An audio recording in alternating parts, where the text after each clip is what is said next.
Hello everyone, कैसे हैं आप सब। देखो, सबसे पहले स्ट्रेस लेना खत्म करो, टेंशन बिल्कुल नहीं लो, क्योंकि अभी आपके पास कितना दिन है? आपके पास 3 दिन का टाइम है। आज का दिन तो खत्म ही हो गया। अब आपके पास 1 2 3 1 मार्च, 2 मार्च, 3 मार्च 3 दिन का टाइम है।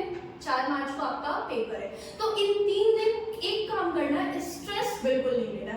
और जैसा कि थंबनेल से आपने देख लिया होगा, आज हम लोग डिस्कस करेंगे उन सारे टॉपिक्स के बारे में जो हमारे लिए पढ़ना बहुत इंपॉर्टेंट है। तो आप इन 3 दिन में अगर पढ़ रखा है तो आज जो टॉपिक्स, जो डेरिवेशंस के बारे में मैं आपको बताऊंगी, आप उसको एक बार अच्छे से देख लेना। पढ़ना तो बाकी सब है, लेकिन अगर आपने नहीं पढ़ा है तो आप क्या पढ़ो कि आपको स्कोर अच्छा आ जाए, आपका रिजल्ट अच्छा आ जाए, वो टॉपिक्स आज हम लोग डिस्कस करेंगे। तो स्ट्रेस बिल्कुल नहीं लेना है, वीडियो को एंड तक देखना है, ठीक है। तो टेंशन नहीं लेना, बिल्कुल भी स्ट्रेस से नहीं जाना। और ये कुछ ऐसे इंपॉर्टेंट, बहुत 26 कुछ इंपॉर्टेंट टॉपिक्स मैंने निकाला है, जिसको अगर आप पढ़ते हो तो आपका पेपर बिल्कुल अच्छा जाएगा। होप फॉर द बेस्ट, ठीक है। तो देखो, सबसे पहले आता है आपका गॉस लॉ। गॉस लॉ बहुत जरूरी, बहुत बार पूछता है। फिर उसके बाद आता है आपका डाइपोल, ठीक। डाइपोल में 2 केस होता है। डाइपोल में 2 केस होता है, एक होता है एक्सियल वाला और दूसरा होता है आपका इक्वेटोरियल वाला। एक्सियल वाला और इक्वेटोरियल वाला, ठीक। एक्सियल और इक्वेटोरियल, इन दोनों का डेरिवेशन भी पूछता है, जो डेरिवेशन ऑलरेडी मैंने अपलोड कर रखा है। आप मेरी वीडियो के अगर प्लेलिस्ट में जाओगे तो इंपॉर्टेंट डेरिवेशन टर्म 1 और इंपॉर्टेंट डेरिवेशन टर्म 2 करके आपको 2 प्लेलिस्ट मिलेगा और मोस्ट ऑफ द डेरिवेशन आपको उसमें मिलेगा। वो कम से कम वो पूरा का पूरा डेरिवेशन देख करके जाना, ठीक है।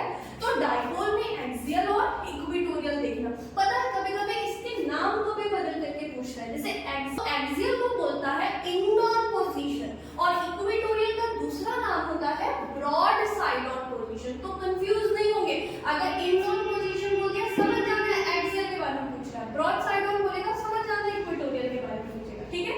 फिर उसके बाद इलेक्ट्रिक फील्ड लाइंस जानना है। आप ये बिल्कुल समझ के जाना कि 2 फील्ड लाइन एक दूसरे को कभी भी क्रॉस नहीं कर सकता है। क्यों नहीं क्रॉस कर सकता है? क्योंकि फील्ड लाइन पे जब हम टैंजेंट ड्रॉ करते हैं तो वो हमको फील्ड का डायरेक्शन देता है। तो अगर 2 फील्ड लाइन क्रॉस करेगा तो at the point of intersection 2 tangent मिलेगा। मतलब एक फील्ड लाइंस की 2 डायरेक्शन सिंगल पॉइंट पे। फील्ड लाइन एक वेक्टर क्वांटिटी होता है, तो एक वेक्टर का एक ही पॉइंट पे 2 डायरेक्शन पॉसिबल नहीं होता है। तो ये बहुत बार पूछता है। फिर capacitance, capacitor, parallel plate capacitor का कैपेसिटेंस क्या होता है? कैपेसिटर्स को हम सीरीज में जोड़ते हैं तो क्या होता है, पैरेलल में जोड़ते हैं तो क्या होता है, इसका फॉर्मूला याद रखें। और डाइइलेक्ट्रिक डालने से कैपेसिटर में कैसे चेंज आता है, बढ़ता है, कैपेसिटेंस घटता है, क्या होता है, डाइइलेक्ट्रिक की वजह से क्या होता है, बिल्कुल देखिए जाना। फिर उसके बाद आता है अपना किरचॉफ लॉ। किरचॉफ का दोनों, फर्स्ट लॉ सेकंड लॉ, दोनों लॉ इंपॉर्टेंट है। ड्रिफ्ट वेलोसिटी 5 नंबर में इसका डेरिवेशन पूछता है, ड्रिफ्ट वेलोसिटी का। ये नहीं डाला है मैंने, इसको आज डाल दूंगी। फिर आता है व्हीटस्टोन ब्रिज। फिर उसके बाद सोलेनॉइड और टोरॉइड, इन दोनों का फॉर्मूला, इन दोनों की वजह से मैग्नेटिक फील्ड का जो फॉर्मूला आता है वो देख लेना। फिर फोर्सेस बिटवीन 2 पैरेलल वायर्स। देखो क्या होता है ना, जब 2 पैरेलल वायर्स के बीच में करंट सेम डायरेक्शन में फ्लो करता है तो दोनों के बीच में अट्रैक्टिव फोर्स होता है। और वही अगर 2 पैरेलल वायर्स के बीच में करंट अपोजिट डायरेक्शन में फ्लो होता है तो दोनों के बीच में रिपल्सिव फोर्स लगता है और इसका भी डेरिवेशन पूछेगा। फॉर्मूला याद रखना, फोर्स पर यूनिट लेंथ का, एनसीईआरटी में मेंशन है। आप एनसीईआरटी खोल करके बैठना, जितना भी टॉपिक्स बोल रही हूं एनसीईआरटी में टिक करते जाओ। और बिल्कुल 3 दिन बाकी है, 3 दिन में कम से कम इन 26 टॉपिक्स को देख करके जाना है, इसमें से एक भी नहीं छूटना चाहिए। फिर उसके बाद आता है अपना बायोट-सावर्ट्स लॉ। बायोट-सावर्ट्स लॉ को देखेंगे। फिर उसके बाद आता है अपना torque on current carrying loop. Current carrying loop की वजह से, करंट कैरिंग लूप में टॉर्क कितना मिल रहा है वो देखेंगे। फैराडेज लॉ हो गया। उसके बाद आपका आता है सेल्फ और म्यूचुअल इंडक्टेंस, बिल्कुल अच्छे से देख लेना। आरएमएस और एवरेज वैल्यू आएगा, ठीक है। इंपेडेंस ऑफ एलसीआर, ये सारे सर्किट की वजह से इंपेडेंस का फॉर्मूला देख लेना। रिफ्लेक्शन और रिफ्रैक्शन का डेरिवेशन पूछेगा using wave theory, wave theory of light. मतलब वेव नेचर की मदद से रिफ्लेक्शन और रिफ्रैक्शन का डेरिवेशन पूछेगा। सब लेंस फॉर्मूला ये भी आपको मिल जाएगा, डेरिवेशन ऑलरेडी किया हुआ है।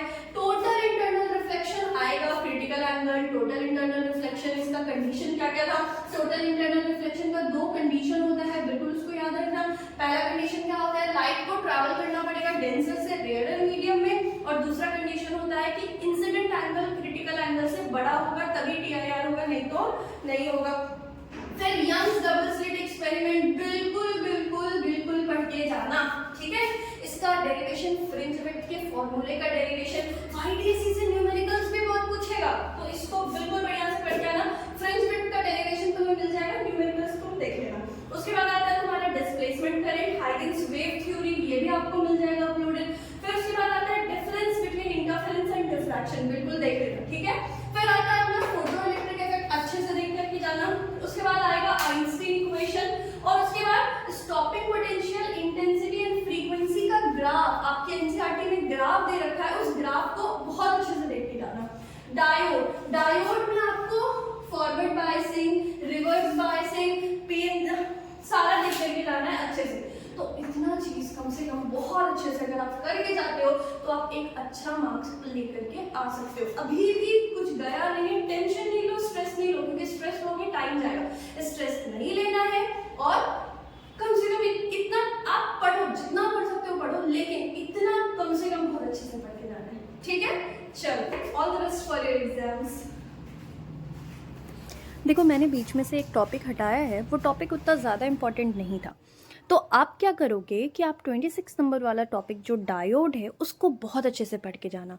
Forward biasing, reverse biasing, drift current, diffusion current, barrier height कब इंक्रीज़ हो रहा है, किस बायसिंग में कब डिक्रीज़ हो रहा है, और ये सारी चीज़ें बहुत अच्छे से पढ़ना बाबू, ठीक है।